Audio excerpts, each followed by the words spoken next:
ಶುಭೋದಯ. ಶೃಂಗೇರಿ ಸುದ್ದಿಗೆ ಸ್ವಾಗತ. ಓದುತ್ತಿರುವವರು ಮಿಥುನ್ ಗುಡ್ಡೆತೋಟ.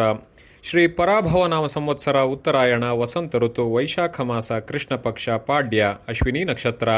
ದಿನಾಂಕ 18/4/2026 ಶನಿವಾರ. ಮುಖ್ಯಾಂಶಗಳು: ಜೆಸಿಬಿಎಂ ಕಾಲೇಜಿನಲ್ಲಿ ಉದ್ಯೋಗ ಮೇಳ. ಸಿಬಿಎಸ್ಇ ಪರೀಕ್ಷೆಯಲ್ಲಿ ಪಟ್ಟಣದ ಶ್ರೀನಿಧಿ ಉತ್ತಮ ಸಾಧನೆ. ಸುದ್ದಿಯ ವಿವರ. ಇಂದಿನ ಸ್ಪರ್ಧಾತ್ಮಕ ಯುಗದಲ್ಲಿ ಕೌಶಲ್ಯ ಹೊಂದಿದ್ದರೆ ಉತ್ತಮ ಉದ್ಯೋಗಾವಕಾಶವಿರುತ್ತದೆ ಎಂದು ಬೆಂಗಳೂರಿನ ಸಂಪನ್ಮೂಲ ವ್ಯಕ್ತಿ ಜೀವನ್ ಕುಮಾರ್ ಹೇಳಿದರು. ಶ್ರೀ ಜೆಸಿಬಿಎಂ ಕಾಲೇಜಿನಲ್ಲಿ ಶುಕ್ರವಾರ ಉದ್ಯೋಗ ಮೇಳ ಕಾರ್ಯಕ್ರಮದಲ್ಲಿ ಸಂಪನ್ಮೂಲ ವ್ಯಕ್ತಿಯಾಗಿ ಮಾತನಾಡಿದರು. ಪದವಿ ಪಡೆದ ನಂತರ ಉನ್ನತ ಶಿಕ್ಷಣ ಪಡೆಯುವುದಲ್ಲದೆ ಯಾವುದಾದರೂ ವಿಷಯದ ಬಗ್ಗೆ ಪರಿಣತಿ ಹೊಂದಬೇಕು. ಸರಕಾರಿ ಉದ್ಯೋಗ ಎಲ್ಲರಿಗೂ ದೊರಕಲು ಸಾಧ್ಯವಿಲ್ಲ. ಖಾಸಗಿಯಾಗಿ ಉದ್ಯೋಗಾವಕಾಶ ಇದ್ದು ನೈಪುಣ್ಯತೆ ಇರುವ ಅಭ್ಯರ್ಥಿಗಳಿಗೆ ಅವಕಾಶ ತಾನಾಗಿಯೇ ಒದಗಿ ಬರುತ್ತದೆ.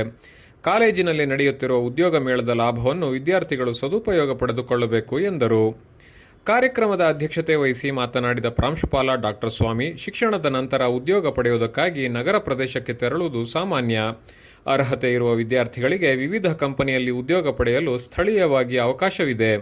ಖಾಸಗಿ ಕ್ಷೇತ್ರವು ಉತ್ತಮ ಉದ್ಯೋಗಾವಕಾಶ ನೀಡುತ್ತಿದ್ದು ನಿಮ್ಮ ಕೆಲಸಕ್ಕೆ ತಕ್ಕ ಪ್ರತಿಫಲ ನೀಡುತ್ತದೆ ಎಂದರು. ಕಾರ್ಯಕ್ರಮದಲ್ಲಿ ಟಿಟಿ ಕಳಸಪ್ಪ, ಡಾಕ್ಟರ್ ವಸಂತ ಚೌಹಾಣ್, ನಾಗಭೂಷಣ್, ವಿದ್ಯಾಧರ, ಎಜಿ ಪ್ರಶಾಂತ್, ಎಂಪಿ ರಾಘವೇಂದ್ರ, ಸಂದೇಶ್ ಇತರರು ಇದ್ದರು. ಪಟ್ಟಣದ ಮಲ್ಲಿಕಾರ್ಜುನ್ ಬೀದಿಯ ಎಸ್ವಿ ಶ್ರೀನಿಧಿ ಸಿಬಿಎಸ್ಇ ಪರೀಕ್ಷೆಯಲ್ಲಿ 96.6% ಫಲಿತಾಂಶ ಪಡೆಯುವ ಮೂಲಕ ಅತ್ಯುನ್ನತ ಶ್ರೇಣಿ ಪಡೆದಿದ್ದಾರೆ. ಕೊಪ್ಪದ ನಾಬರ್ಡ್ ಶಾಲೆಯಲ್ಲಿ ವ್ಯಾಸಂಗ ಮಾಡಿದ್ದ ಇವರು ಶಾಲೆಗೆ ದ್ವಿತೀಯ ಸ್ಥಾನ ಪಡೆದಿದ್ದಾರೆ. ಇವರು ಎಆರ್ ವಿಜಯಕುಮಾರ್ ಮತ್ತು ಸೌಮ್ಯರವರ ಪುತ್ರಿ. ಇಂದಿನಿಂದ 3 ದಿನ ಹಲಸಿನ ಮೇಳ ಶ್ರೀ ಜೆಸಿಬಿಎಂ ಕಾಲೇಜಿನಲ್ಲಿ ಏರ್ಪಡಿಸಲಾಗಿದೆ.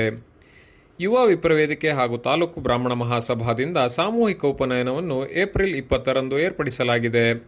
ನಂತರ ಸಂಸ್ಕಾರ ಶಿಬಿರವು ಏಪ್ರಿಲ್ 23ರಿಂದ 1 ವಾರ ಉಳುವೆ ಶ್ರೀ ಪ್ರಸನ್ನ ಗಣಪತಿ ದೇವಸ್ಥಾನದಲ್ಲಿ ನಡೆಸಲಾಗುತ್ತದೆ. ಪಟ್ಟಣದ ಗೌರಿಶಂಕರ್ ಸಭಾಂಗಣದಲ್ಲಿ ನೇಮೋತ್ಸವ ವರ್ತೆ ಪಂಜುರ್ಲಿ ದೈವಗಳ ನೇಮೋತ್ಸವ ಏಪ್ರಿಲ್ 18ರಂದು ರಾತ್ರಿ 7ರಿಂದ ನಡೆಯಲಿದ್ದು, ಅನಂತ ಕಲ್ಯಾಣ ಕುಟುಂಬದಿಂದ ನಡೆಯುವ ಈ ಧಾರ್ಮಿಕ ಕಾರ್ಯಕ್ರಮಕ್ಕೆ ಆಗಮಿಸಬೇಕು ಎಂದು ಸೌಮ್ಯ ವಿಜಯಕುಮಾರ್ ತಿಳಿಸಿದ್ದಾರೆ. ಪ್ರಧಾನ ಸಂಪಾದಕ ಕೆಎಲ್ ಗೋಪಾಲಕೃಷ್ಣ, ಸಹಕಾರ ಕೆವಿ ರಮೇಶ್, ತಾಂತ್ರಿಕ ಸಹಕಾರ ಮಿಥುನ್ ಗುಡ್ಡೆತೋಟ ಮತ್ತು ಸೌಮ್ಯ ವಿಜಯಕುಮಾರ್. ಜಾಹೀರಾತು ಹಾಗೂ ಪ್ರತಿಕ್ರಿಯೆ ನೀಡುವವರು ಶೃಂಗೇರಿ ಸುದ್ದಿ ಕೇಳಲು ನಿಮ್ಮ ಹೆಸರು ವಾಟ್ಸ್ಆಪ್ ಸಂಖ್ಯೆಯನ್ನು 9448843831ಗೆ ವಾಟ್ಸ್ಆಪ್ ಮಾಡಿ. ವಂದನೆಗಳು.